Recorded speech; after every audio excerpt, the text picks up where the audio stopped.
step at a time.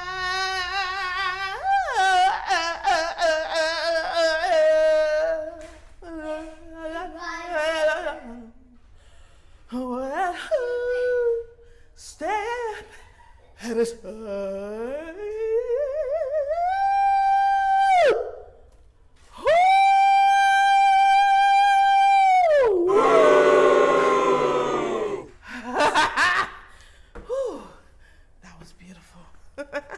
Warriors, how you doing today? So before we get this going,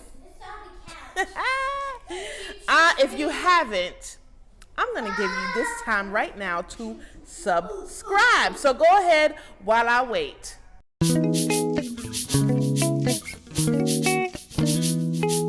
Rescue me. All right, now that we have done so, here's my story. So how did he rob me? I'm going to let you know. You see me, the psycho sickler you see here today, I wasn't psycho. I was not always psycho, see. Before this craziness, now, when I was born, the doctors told my parents that I had the trait, sickle cell trait, so we were good. But then, you know, I was always having pains, end up in the hospital. They accused my parents of so many horrific things, went through hell with that instead of testing me. When I was 10, women's ministry came to pray at the house, and I felt this heat coming down from my head, down my toes, and out my body. And I told my mom, I feel this heat going on, coming in my body, and it's out, and I never had an issue since. Never had to take any pills, nothing. I was good. So then, have a normal life, you know, having fun. I didn't have to really take any pain. Maybe I had little leg pains, you know, whatever, but it wasn't nothing. It was nothing like this. So I wanted to be a nurse anesthetist. Yes, I did, and everything. Before, when I graduated, I got a computer degree first. I did computers, and now, Lord, I don't know nothing about computers right now, and my husband holds it over me every time. Fast forward, I decided I wanted to go and do nursing. It was in my heart to do nursing. So I went and I did the licensed practical nursing and worked there. Then I started to do the RN school. And I started doing RN school. I got pregnant with my first one. Like I said, I thought I was having a heart attack. Met my hematologist. That's when he was like, you have full-blown sickle cell. What? Where they do that at? Okay. So I was fine. My second child, that's when I was in the hospital for a week or 2 weeks at a time, every 2 months. So how was I robbed?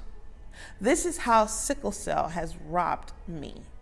I came from a quality of life where I had nowhere else to go but up and up and up.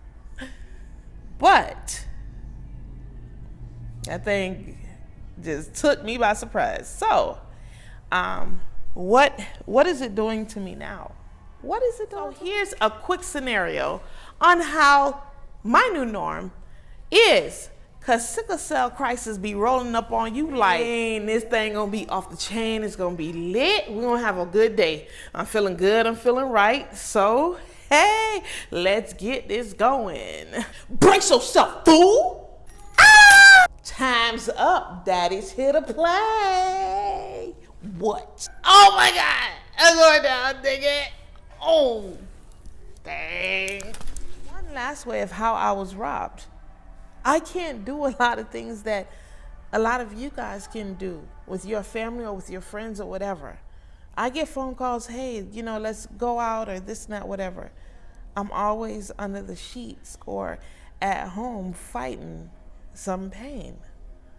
And now I constantly have to say no most of the time. Now I am getting to learn how to fake it till I make it, but at the same time, I don't like when people see me at my worst, you know? So now I've been robbed. My new norm is being psycho. Yes. This new norm has helped me to become psycho because it is hard for me to just sit and accept the complications that it's also brought, which will come later in this journey.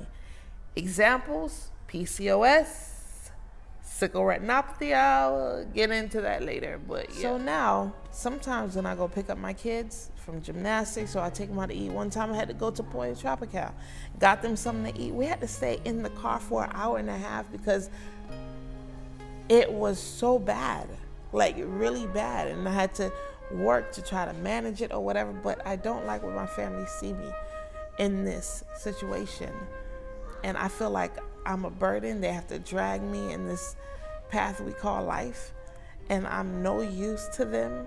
And I felt like I was a waste of air, a waste of space, and